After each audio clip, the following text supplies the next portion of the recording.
સમિતિ, જેને આપણે શોર્ટ ફોર્મમાં એફઆરસી તરીકે ઓળખીએ છીએ, અને વધુ ફી વસૂલતી શાળાઓ સામે કાર્યવાહી કરે છે। જો કે છેલ્લા 7 વર્ષથી બનેલી એફઆરસીની અસરકારકતા કેટલી એ સવાલ લોકોમાં અને ખાસ કરીને વાલીઓમાં ચર્ચાતો રહ્યો છે। જો કે અમદાવાદમાં એફઆરસીએ 7 વર્ષના ઇતિહાસમાં પહેલીવાર જબરદસ્ત કાર્યવાહી કરી છે। જુઓ આ અહેવાલમાં।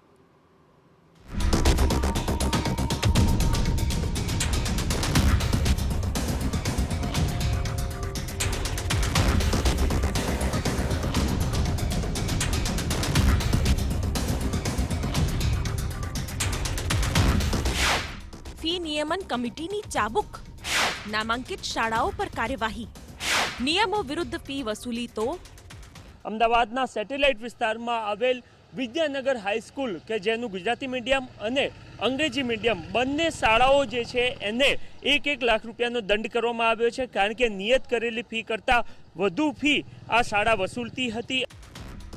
2017ની વિધાનસભા ચૂંટણી પહેલા ફી રેગ્યુલેટરી કમિટીનું ગઠન થયું। ખાનગી શાળાઓની દર 3 વર્ષે ફી નિયત કરવાનું કામ એફઆરસીનું છે।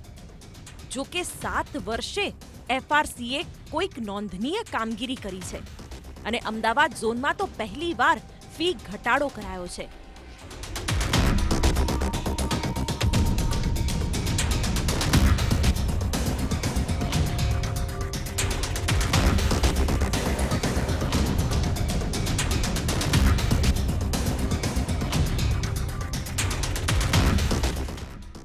વિદ્યાનગરના અંગ્રેજી અને ગુજરાતી બંને માધ્યમના વિદ્યાર્થીઓ પાસેથી વધુ ફી લેવા બદલ 1 લાખનો દંડ કરાયો છે, જ્યારે કે જે વધારે ફી વસૂલાઈ છે તેને 15 દિવસમાં પરત આપવાની પણ સૂચના અપાઈ છે। આ તરફ સેન્ટ ઝેવિયર્સ લોયલાની ફીમાં પણ 40% ઘટાડાનો નિર્ણય કરાયો છે। નક્કી કરેલ ફી કરતાં સ્કૂલનો ખર્ચ અડધો હોવાની જાણકારી મળી અને 39,359 ફીમાં ઘટાડો કરીને 22,500 નક્કી કરાઈ છે। અમદાવાદમાં રહેતા અને બાળકોને મસ્ત મોટા ખર્ચે ભણાવતા વાલીઓ સારી રીતે જાણે છે કે વિદ્યાનગર કે ઝેવિયર્સ જેવી 1-2 શાળા થોડી છે।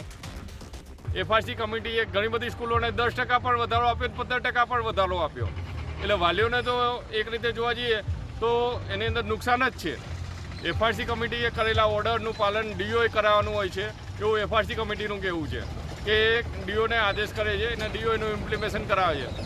પરંતુ અહીંયા આગળ ડીઓ રાજકીય પ્રેશરમાં આવીને એ સ્કૂલ સંચાલકો સામે કોઈ પણ પગલાં ભરતા નથી, જેવી કે ત્રિપદા ઇંગ્લિશ સ્કૂલ છે, અમદાવાદ ઇન્ટરનેશનલ સ્કૂલ છે, ઉદ્ગમ સ્કૂલ છે। અમદાવાદમાં તો મનમાની ફી વસૂલતી શાળાઓ મબલખ પ્રમાણમાં છે, પણ એફઆરસીને આ 2 શાળાઓ જ બંધ કરવામાં રસ પડ્યો, જેની સામે સવાલો ઉઠ્યા છે।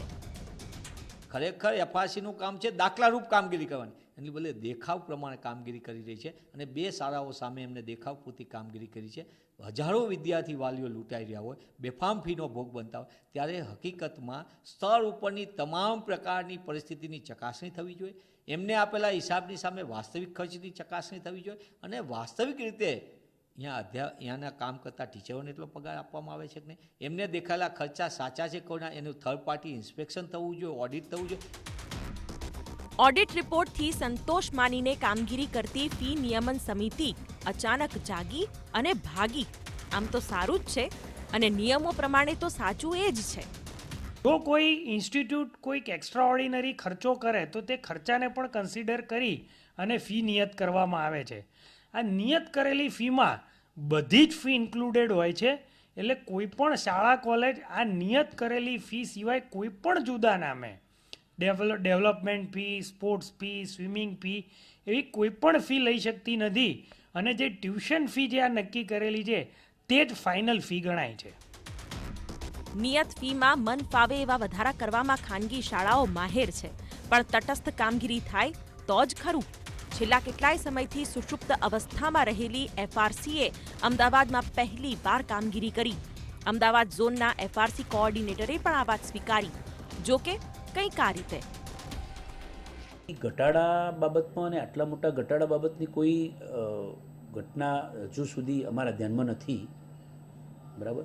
દંડ થયા હોય, ક્યાંક 10,000નો દંડ કર્યો હોય, એવા દંડો ચલણથી ભરાવામાં આવ્યા હોય તો એ પ્રકારનું થયેલું હશે, બાકી આ પ્રકારનું મોટો દંડ મારા ધ્યાનમાં અત્યારે આ પ્રથમવાર આવ્યો।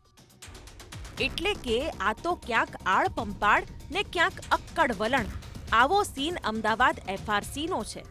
ત્યારે સવાલ તો અચૂક થાય, બે જ શાળાઓ એફઆરસીના રડારમાં આવી. લાખોની ફી વસૂલતી શાળાઓ પર નિયંત્રણ છે? ખર્ચ અને ફીની વસૂલાત શાળાએ જઈને તપાસાય છે? ઓડિટ પેપર જોઈને જ અધ્ધરતાલ કાર્યવાહી થાય છે?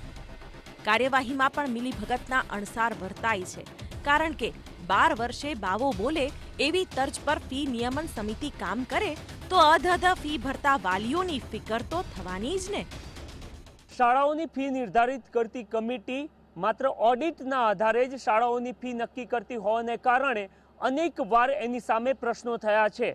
સંચાલકોએ વારંવાર પ્રશ્નો ઉઠાવ્યા છે કે શાળાની ફી નિર્ધારિત કરવા માટે શાળાની વિઝિટ જ કરવામાં નથી આવતી. મહત્વનું છે કે જ્યારે એફઆરસીનું ગઠન થયું હતું ત્યારે એ દાવો કરવામાં આવ્યો હતો કે હવે ખાનગી શાળાઓની મનમાની નહીં ચાલે, પરંતુ દર વર્ષે ફી વધારાની સામે વાલીઓ આંદોલન તો છેડતા હોય છે, પરંતુ એની સામે એફઆરસી એ શાળાઓને દંડતી હોય એવા જૂજ બનાવો જ સામે આવતા હોવાથી આ કમિટી સામે પ્રશ્નો થતા જોવા મળતા હોય છે. કેમેરામેન નિલેશ વાઘોરા સાથે નરેન્દ્ર રાઠોડ, TV9 અમદાવાદ.